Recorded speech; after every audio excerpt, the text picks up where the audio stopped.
Smart education 24 channel में आपका स्वागत है। पिछली वीडियो में हम एक से लेकर के 7 तक क्वेश्चन बता चुके हैं। तो इस वीडियो में हम क्वेश्चन नंबर 8 को देखने जा रहे हैं।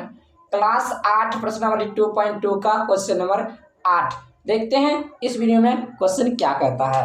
देखिए, सबसे पहले कहता है 11 के लगातार 3 गुणजों का योग 231 है, तो उन्हें ज्ञात कीजिए। कहता है 11 के लगातार 3 गुणजों का योग 231 है, तो उन्हें ज्ञात कीजिए। सबसे पहले इससे हम मानते हैं, क्या मानना है कि 11 के पहली गुणज बराबर x। देखिए, समझ में आ जाएगा। माना कि 11 के पहली गुणज बराबर x। फिर देखिए 11 के दूसरी गुणज क्या होता है।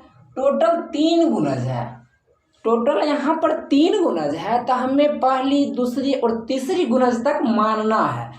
तो देखिए क्या कहता है, पहली गुणज x माने और दूसरी गुणज जो मानेंगे योग कहता है ना, तो जहाँ पर योग कहेगा उसी जगह पर हम उसी x माने हैं पहली में, तो दूसरी गुणज को 11 में जोड़ेंगे, यानी x में 11 जोड़ेंगे। योग है इसीलिए जोड़ना पड़ रहा है।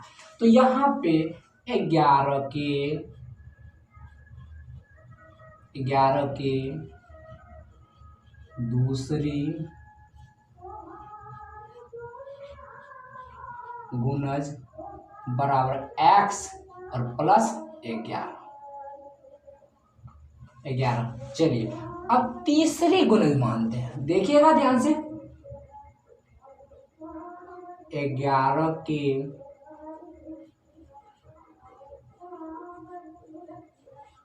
तीसरी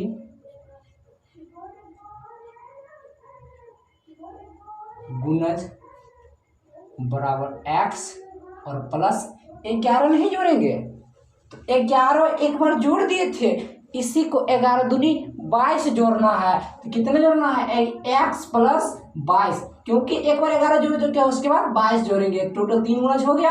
अब हमें प्रश्न के अनुसार चलना है। तो देखिए प्रश्न में क्या कहता है, कहता है 11 के लगातार 3 गुणजों का योग 231 है, तो उन्हें ज्ञात कीजिए। यहाँ तो जोड़े, अब तीनों गुणज का भी जोड़ना है।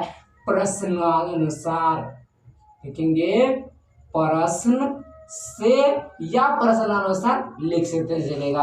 अब लिखेंगे प्रश्न से, लिख दिए। अब यहाँ पर x है, योग कहता है तो जोड़ का चिन्ह दिए। अब यहाँ पे दूसरी गुणज क्या है, x प्लस 11।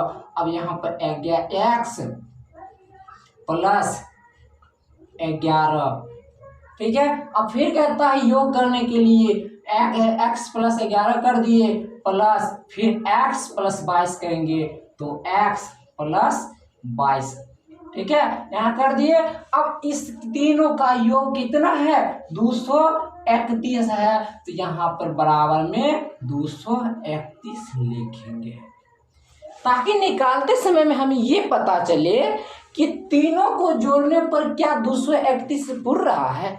इसे हम सॉल्व करेंगे, उसके बाद समझा देंगे, उसमें बहुत अच्छी तरह समझा देंगे कि 231 पूरता है या नहीं। तो x और x तीनों x के पीछे में 1 लगा हुआ है, तो 1x और 1x, 2x और 1x, 3x।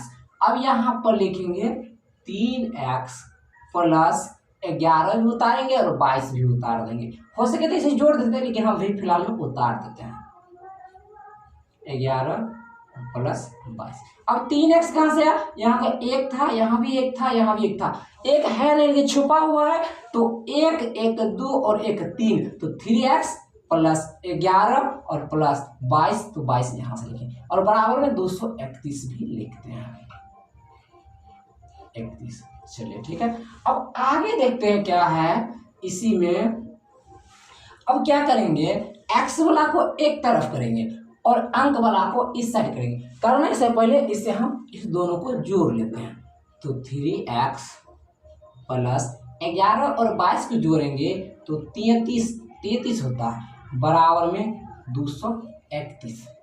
अभी क्या बोले हैं, एक्स वाला को एक तरफ, अंक वाला को एक तरफ, यानी एक्स है जो चर है और अंक है जो अचर है, तो उसी प्रकार हम एक्स को एक तरफ करेंगे। जैसे 3x बराबर किए तो बराबर के बाद 231 है, तो यहाँ पर 231 किए। अब पिछले वीडियो में हम बताए थे जो इधर प्लस होता है बराबर के इस साइड जाता है तो माइनस हो जाता है। तो यहाँ 33 प्लस था, इधर आ गया तो हो गया 33 माइनस।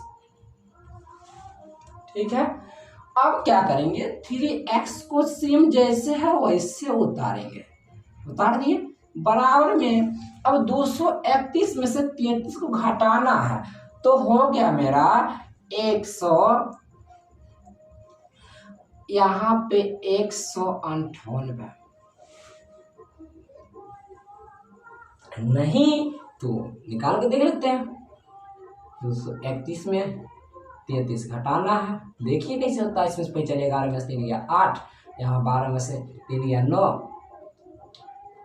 यहाँ से 198 हो गया, और यही माने थे। अब यहाँ पे क्या करेंगे, जो यहाँ पे 3x था, 3 और x के बीच में कुछ नहीं दिख रहा है, लेकिन समझिएगा 3 और x के बीच में गुना का चिन्ह है। क्या है, गुना का चिन्ह। अब यहाँ पे गुना का चिन्ह है, जब इधर गुना रहेगा तो इधर जाएगा तो भाग हो जाएगा।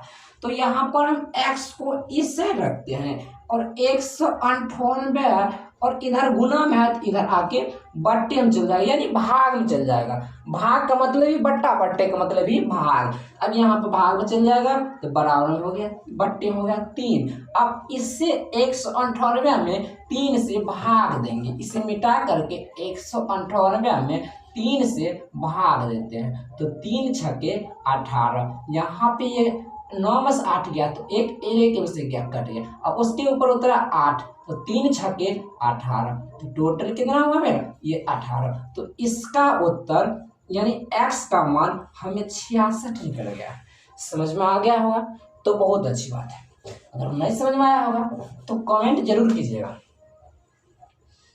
चलिए, अब आगे x का तो मान निकाल लिए, अब हमें लिखना है क्या, अब यही लिखना है। यहाँ से इसलिए इतना धर्म बनाते हैं, देखिए अब लिखना है x का तो मान निकल गया, अब यही लिखना है अतः 11 की पहली गुणज बराबर लिखेंगे। अतः 11 के पहली गुणज बराबर कितना है, x। तो लेकिन x का मान हमें कितना है, 66, तो x की जगह पर हम 66 रखेंगे, रख दिए। अब कहता है पहले तो लिख लिए, अब दूसरी गुणज बराबर, अब 11 के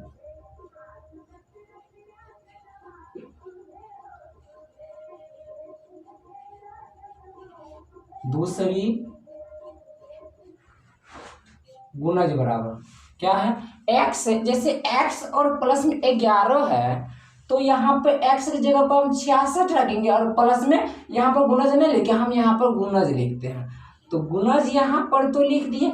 अब यहाँ पर बराबर में x और प्लस 11 है तो x का मान हमें 66 है तो 66 लिखेंगे और प्लस में 11 है तो 11 लिखेंगे, लिख दिए। अब इससे हम जोड़ेंगे तो इसका हो जाएगा 77, यानी दूसरी गुणज आ गया 77। अब तीसरी गुणज कहता है तो 11 के तीसरी गुणज बराबर कितना, x और प्लस 22। x का मान हमें कितना निकला था, 66, अब वही 66 और प्लस में कितना 22 देना है, तो 22 यानी जोड़ना है तो बराबर कितना हो जाएगा, इसका हो जाएगा 88।